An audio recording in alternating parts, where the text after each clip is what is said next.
Hey guys, in this video, I'm going to be reviewing The Flash Season 8, Episode 13, titled Death Rises.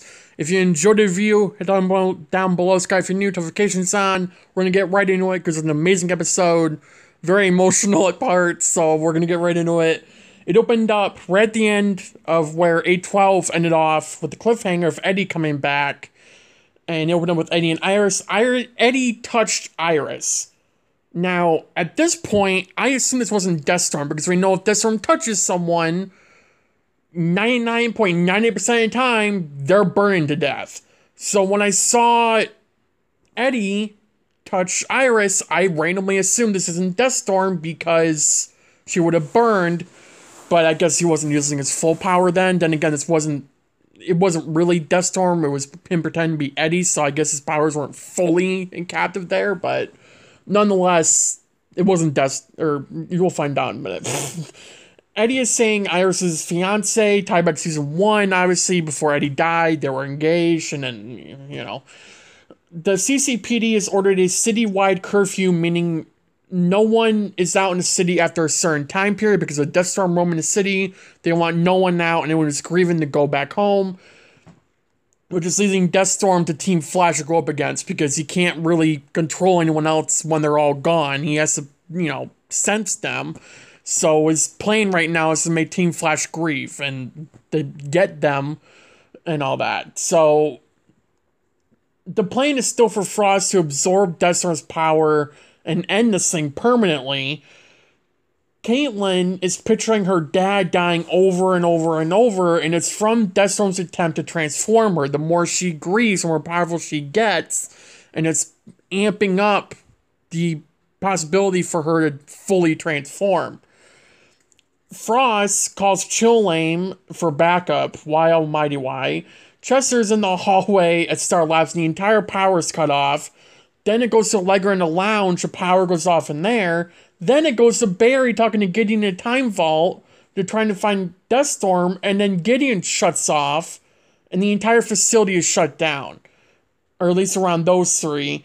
And Deathstorm appears as Ronnie in front of Frost and the Cortex, because she doesn't have any grief, and Deathstorm tells her that she's just a figment of Caitlin's imagination, while Frost is living. She's not actually a human being, in a sense, to where she's not grieving.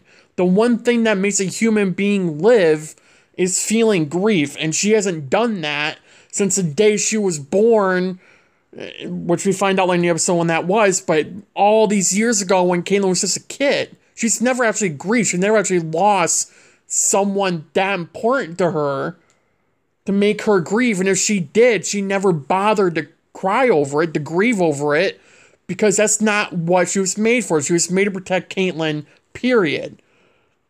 And she's been doing that. Barry, Allegra, and Chester all see someone. Allegra saw Esperanza. Bear sees his mom. And Chester sees his dad. So this is obviously Deathstorm. And they all know that. Chester tries to call him for backup, but doesn't really go through. Frost doesn't have any grief. And I already mentioned this because it isn't real. So Deathstorm can't manipulate Frost, and Deathstorm managed to piss Frost off, and then he just vanished.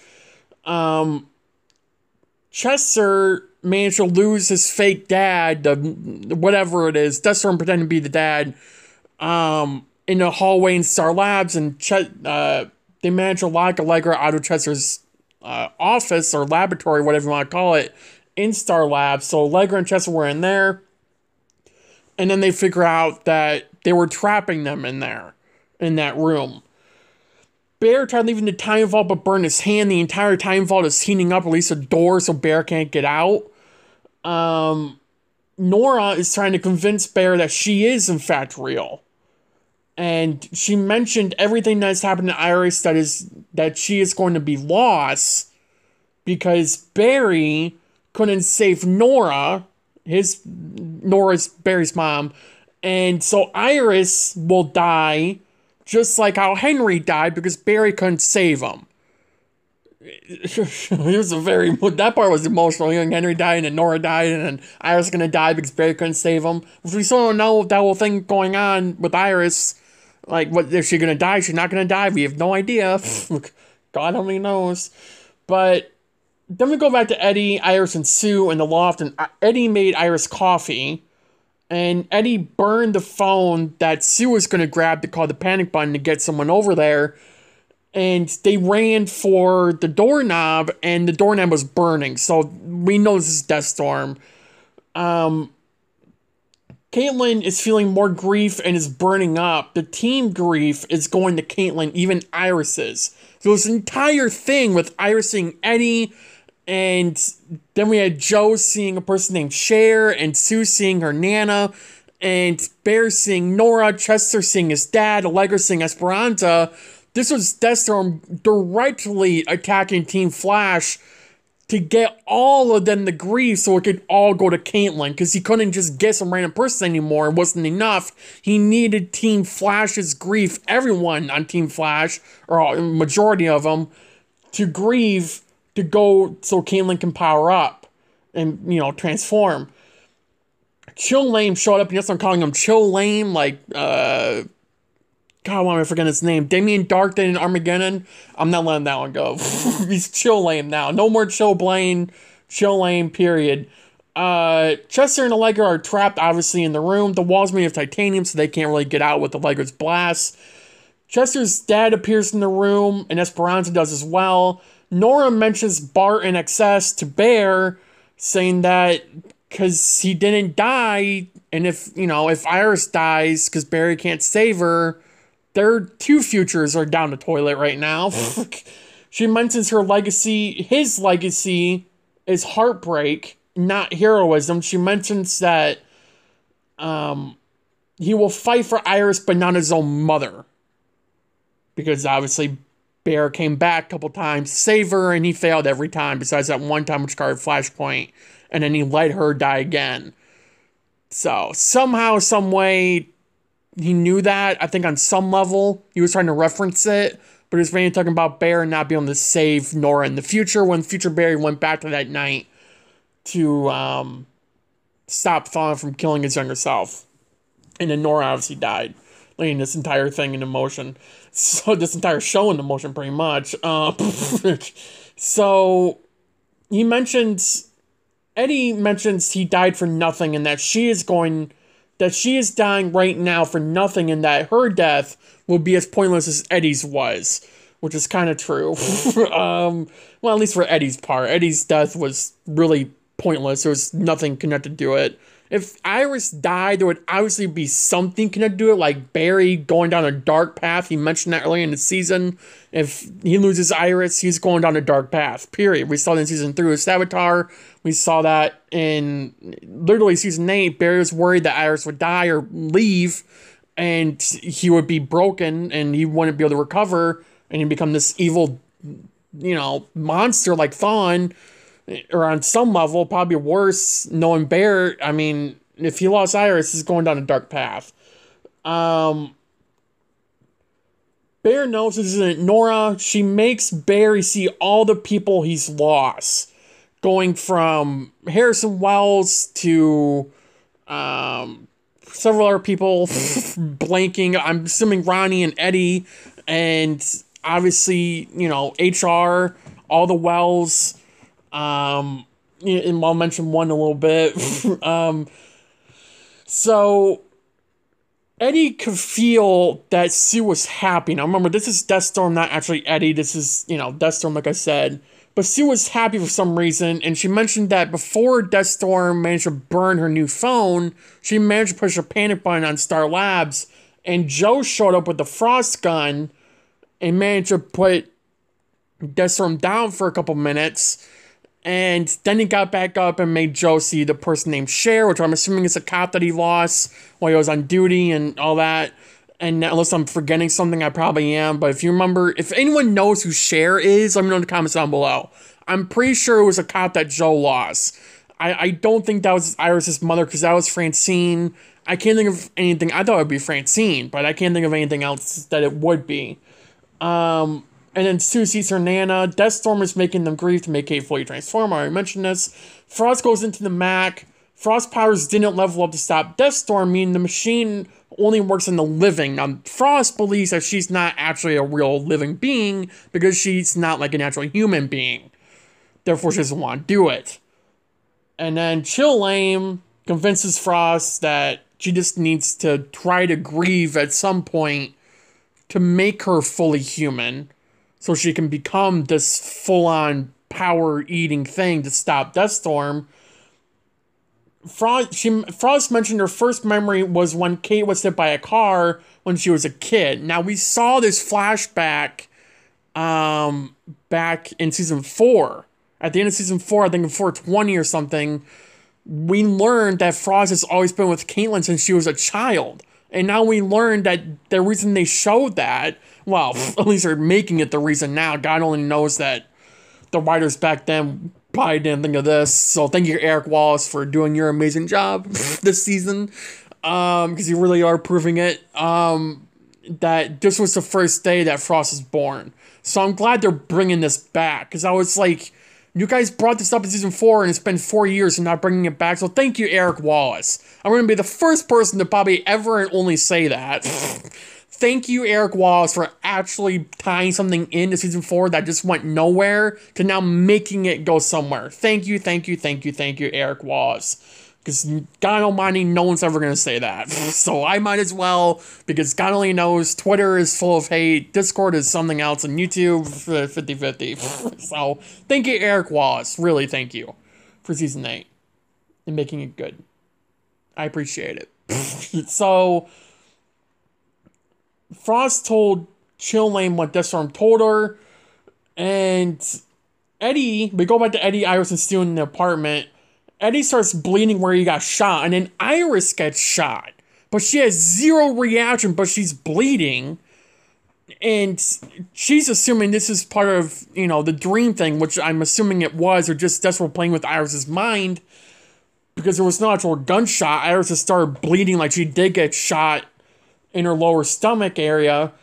And then we go back to Allegra and Chester. Esperanza showed up in the room. Chester's dad is getting in Chester's head. Then we go back to Perry, and he sees Harrison Wells again, and then he sees Oliver. And this wasn't a flash, it wasn't a new scene. It was Oliver as a Spectre before he died. And I shed a tear there, because we all want Oliver back. I'm glad. I am so freaking happy they're mentioning Oliver after 2 years. I know they did in season 7, and earlier season 8, but really digging into Barry still having grief over Oliver's death, because Oliver died so Barry could live. That's a lot of pressure on Barry, and he just never dealt with it from what we saw on screen, which is something I've always wanted. Like, we need this. This for, like, Barry literally said, Oliver is Barry's brother. Period. Like, he looks up to him. He always has. Since he became the Flash. Before he was even the Flash, he looked up to him. So there was zero reason for Barry not to grieve Oliver, but they never showed it. I'm glad on some level they're finally showing that Barry still has that grief in him for Oliver. So I'm glad they did that. That's the only good thing we're getting from this episode. I'm glad it was that. Bear, Allegra, Chester, and Iris' Grace are all feeding Deathstorm, which is then going to Caitlin. It's all going to Deathstorm so he can then go to Caitlin and feed it to her. Frost is letting herself feel grief and now has black hair and is now calling herself Hell Frost. And she managed to save Bear, Chester, Allegra, and Iris, and Joe and Sue from grieving. So then Deathstorm apparently is back in his home dimension. Hellfrost or Frost, whatever, doesn't want backup because there's no time. They can't do anything. Bear can't do anything to stop it. He's the second most powerful person in that room now. And Frost is the only, well, not second most powerful, but the second most powerful to actually do something in Deathstorm is Frost. And Barry can't do anything. It is all his powers, there's nothing he can do. If he tries to touch him, he's gonna more than likely die. So, you know, there's really nothing he can do there. And his powers didn't work on it. So Frost is our one and only shot here. So remember that. Then Chillame knows Bear's the Flash because Frost is an idiot. So Deathstorm came to Star Labs into the lounge and he morphed himself into Ronnie. You can say that's a good thing or bad thing. I don't really know. I'm still debating that. I mean, we've made very clear that this thing is not Ronnie, right? And if it is, then he's just a walking corpse, literally. So I guess that's how they're explaining it. Who the hell knows? But Frost used HR's device, which we've seen only a few times, but I'm still going to keep bringing it back because it makes perfect sense for the writing, to confuse Deathstorm into thinking that she is Caitlin, but turns back into Hellfrost, and then they have an amazing fight. It was an amazing fight scene. I think the first fight scene we've ever had, ironically enough, I think it was better than any Supergirl fight we've ever gotten on that show, and this is a flying fight. Okay? I don't care if you want to argue with me. I've seen Supergirl's fights, and the flying fights and all that. The Flash managed to pull off a flying fight scene between Frost and Deathstorm and make it somehow better in less time, because it was only like 2-minute fight scene, if that. Better than any Supergirl fight scene that show's ever had. That should really tell you something, the level the Flash is at right now in Season 8, with the writing, the choreography, the CGI, all of it. And I don't really want to hear it if you have a problem with CGI, because it's a TV show. So go suck it.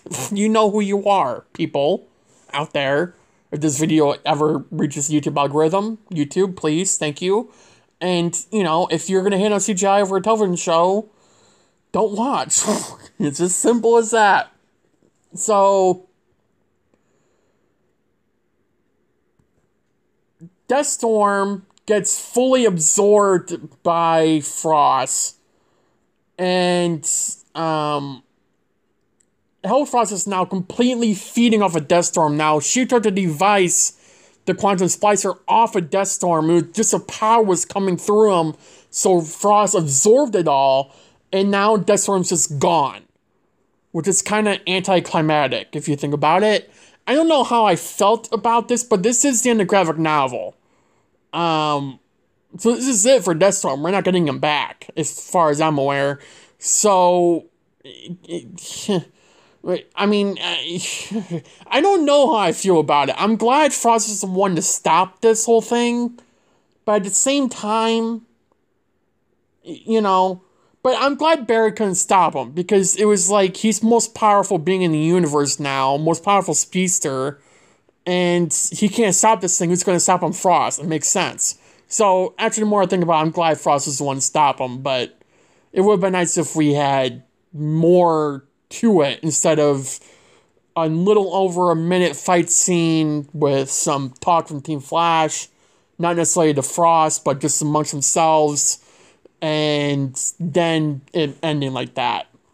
Now, Frost wasn't feeling good. Bear ran to get her. She ended up passing out. Frost's vitals were crashing. She tells everyone to leave the room. Caitlin and Bear stay in the room. Everyone else leaves. And they're trying to help her. And Deathstorm can handle a lot of power, but Frost can't. She's never handled that much power before. And Frost finally gets back to normal. Her heart beats normal. She turns back to normal. Her hair turns white again and all that. And she looks at Caitlin, and then she closes her eyes and her vitals crash, and she dies. So this entire season has been leading up to a death on Team Flash that would change them forever, and this is that death. The CCPD curfew has been lifted since Deathstorm isn't a threat anymore. At this point, the team doesn't know that Frost is dead, and a couple minutes later, Frost and Bear come in to tell him, and they're all grieving Frost's death. Which obviously Barry's gonna have a lot of, because this was Barry's plan from the get-go, and it failed, kind of, necessarily. Not necessarily, I mean, it stopped Deathstorm, it succeeded what it was meant to do, but at the same time, this was Barry, Chester, and Allegra's plan, or at least Barry and Chester's. So you would bet there's a lot of grief picked up there for those two, I'm assuming. But also Caitlin, with it being her sister and all, you know, we're dealing with all that. Now, I was expecting it to be Caitlin, with them leading up to Caitlyn possibly being transformed into another Deathstorm, I was expecting Caitlyn to die. So I had full expectation of her dying. And then we do a complete 180, and now it's Frost dying. I knew it would be one of those two, Caitlyn or Frost, but I was really expecting it to be Caitlyn. But it's something we gotta think about here, because we do know that the actor's still on the show. Daniel Penbiger's still on the show, right? If she was playing one character, which was like Caitlyn, and not Frost, and Caitlyn died, I would have felt more sentimental about it. But because she's playing Caitlyn, I didn't really see a point in grieving over Frost dying when we still have Caitlyn. You know what I mean? I mean, yeah, Caitlyn it's not Frost, obviously, she's a completely different person, but they're still the same person, like the same actor. So to me, it was like, okay, we lost Frost, now we can actually focus on this Caitlyn for once of splitting it between these two people. Like, I didn't really necessarily see a problem with that. So I'm not really like, oh my god, Frost died, I'm gonna start crying. Like, if it was Caitlyn, I probably would have. And if it was only Caitlyn on Team Flash, not Caitlyn and Frost, I more than likely would have grieved if it was just one to two.